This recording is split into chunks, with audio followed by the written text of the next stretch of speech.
আচ্ছা, আপনি যখন যে টপিকে কথা বলেন, ঠিক সেই মুহূর্তে কি কেউ এসে পিঞ্চ মেরে কথা বলে আপনাকে? সেটার বদলে একটা কথা বলতেই হবে, কমেন্টস করতে হবে, করতেই হবে, তাই না? এই ধরনের মানুষকে আমরা ইগনোর করতে পারি না। আমাদের আশেপাশেই থাকে। পরিস্থিতির শিকারের কারণে এদের সাথে আমাদের মিশতে হয়, উঠা বসা করতে হয়, চলতে হয়। এমন সময় আসে যে এদের সাথে আমাদের উঠা বসা না করলেও এরা কিন্তু সমস্যা করে। আবার উঠা বসা করলেও আমরা মানসিকভাবে খুব অশান্তিতে থাকি। এদের কাছ থেকে দূরে সরে আসার জন্য কিছু একটা করা উচিত, তাই না? কি করা যায়? একটা কাজ করতে পারেন।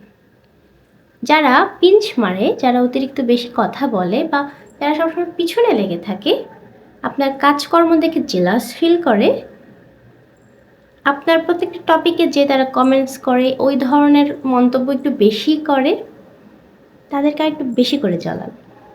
কেমন করে জ্বালাবেন? সেম কাজটা বারবার করুন, যেটাতে তারা জ্বলে যায়।